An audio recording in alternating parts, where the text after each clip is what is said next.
pembuatan hand sanitizer itu untuk lingkungan internal atau untuk masyarakat luas, Pak? Kebutuhannya awalnya untuk kebutuhan sendiri ya, tapi karena masyarakat dan karena langkanya itu, karena langka di pasar kan nggak ada sama sekali itu, akhirnya kita membuat itu untuk masyarakat. Beberapa rumah sakit besar di Tasik sudah menghubungi kami, beberapa rumah sakit yang besar untuk dibuatkan itu, karena kalau di rumah sakit kan nggak mungkin pakai air mengalirkan ya, pasti harus pakai hand san. Nah ternyata barangnya nggak ada, bahannya nggak ada. Akhirnya dibuatkan ke kita karena kita punya alat-alat kan, misalnya pakai magnetic stirrer, terus volumenya juga kan kita presisinya bagus karena pakai alat-alat lem, tidak tidak sembarangan lah, volumenya terukur dengan sangat baik karena dibuat oleh dosen yang kompeten, kemudian dosen-dosen yang biasa menggunakan itu, alat-alat itu. Sejauh ini kita mulai awal Januari pembuatan itu. Pembuatan formula mungkin sekitar awal Januarian lah. Sampai sekarang sudah berapa banyak yang kita buat? Kurang lebih 150 liter, kurang lebih. Dibagi dalam volume-volume kecil ya, ada yang 50 ml, ada yang 100 ml, ada yang 150, 300, 350, 500, dan ada yang 1 liter paling besar. Dan itu dibagikan kepada masyarakat secara cuma-cuma? Ya, secara cuma-cuma. Nah, sekarang juga yang jadi masalah ada botolnya juga nggak ada. Jadi masyarakat yang kemarin ya, ada di tempat kita ada yang masih dalam volume besar, datang, Pak bisa nggak kita punya botolnya nih, tapi tidak punya, tapi hand sanitizer-nya ada ya, beberapa kita memang layani ya, tapi beberapa juga kita tidak sempat layani karena tidak bawa botol. Jadi botolnya juga nggak ada, itu masalahnya juga. Termasuk bahan baku? Bahan baku, betul. Yang tidak ada apa saja, Pak? Yang paling susah etanol.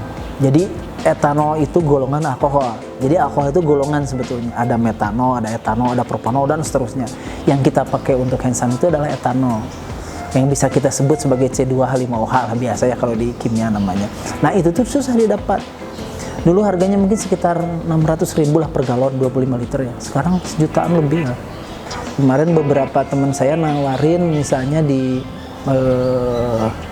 Cengkareng misalnya, itu harganya udah luar biasa, hampir 10 juta per drum. Kecuali kalau misalnya kemarin dari Bandung ya, saya punya nih 10 liter atau 1 galon, bisa nggak dibuatkan?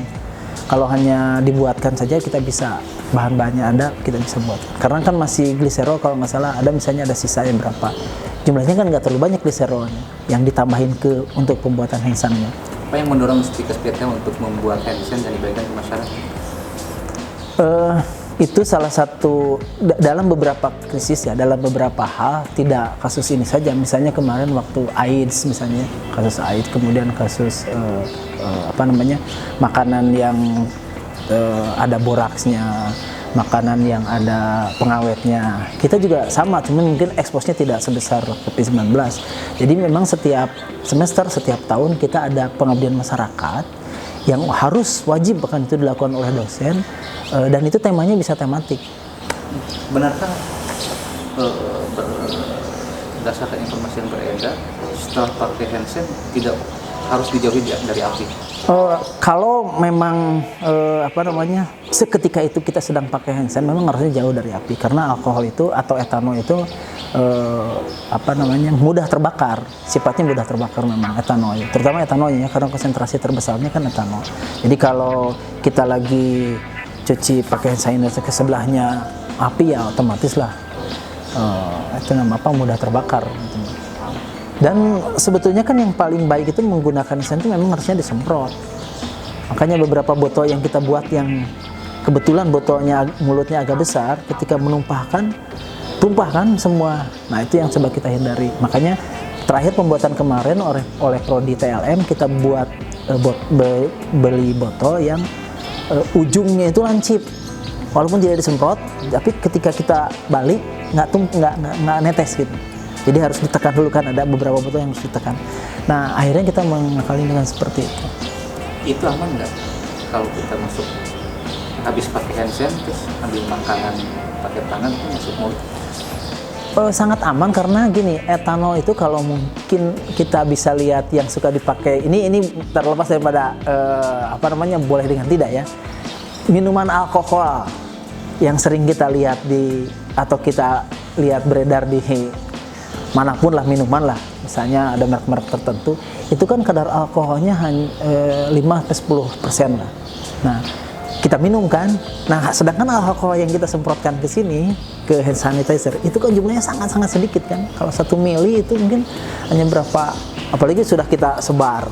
Terus kejilat misalnya sedikit, hanya berapa mikron ya kalau ukuran.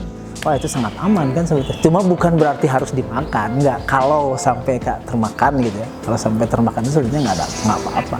Isinya sama dengan minuman alkohol yang beredar yang haram itulah. Kan itu yang dimasukkan etanol. Kalau metanol itu yang kita kenal sebagai spiritus, itu yang untuk bakar, yang biru. Kalau di apotek beli dikasih warna biru. Itu untuk membedakan metanol dengan etanol. Tapi ada anjuran nggak setelah berapa menit setelah pakai hand sanitizer kita baru boleh ambil makan ke mulut? Ada anjuran seperti itu? Secara penelitian sebetulnya nggak ada ya. Nggak ada harus berapa, tapi pada intinya kalau tangan kita aseptik dan kemudian kita makan setelah kita memakai kemudian makan beberapa menit, ya tunggulah mungkin sampai istilah kita kering lah ya di tangan, ini nggak ada masalah. Aman, Nggak ada masalah. Sekali lagi ini jumlah yang masuk ke tangan kan jumlahnya sangat sedikit, jadi tidak boleh kita misalnya pakai hand sanitizer 30 mili segala langsung pakai juga kan nggak boleh gitu maksudnya. Tapi kalau jumlahnya sesuai aturan, artinya ya kecukupan atau kepatutan ya, kemudian beberapa menit kita coba jilat aja kan, nanti coba sebetulnya nggak apa-apa. Jadi artinya aman lah kalau untuk itu hand sanitizer itu memang efektif untuk membunuh virus yang ada di tangan, apapun virus. Secara keseluruhan ada kan jenis itu, ada bakteri ya, ada virus juga banyak macamnya. Nah, yang paling baik adalah ada penelitiannya. Nanti mungkin kalau perlu bisa saya share itunya penelitiannya. Sebetulnya yang paling baik itu mencuci tangan dengan sabun menggunakan air mengalir. Itu lebih efektif dibandingkan kita pakai hand sanitizer sebetulnya. Nah, hanya keterbatasan kita bertemu dengan air dan sabun, terutama air mengalir ya, dengan sabun, itu kan menjadi kendala karena mobilitas orang sekarang ya seperti gini lah. Makanya kemudian adalah hand sanitizer. Jadi harusnya dikembalikan ke itu awalnya. Ke awalnya ada hand sanitizer itu kan ketika kita ada di perjalanan, bukan untuk di rumah saja buat itu. Jadi kalau hashtag di rumah aja sekarang lagi naik tuh, sebetulnya hand sanitizer itu jadi nggak penting kalau menurut saya.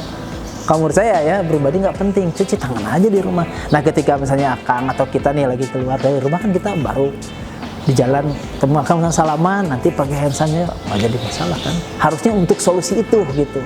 Sehingga kalau kita runut ke situ harusnya nggak boleh jadi langka, nggak boleh jadi mahal, nggak boleh jadi nggak ada bahannya, harusnya kalau kembalinya ke situ. Tapi masyarakat kan nggak tahu sampai di titik itu.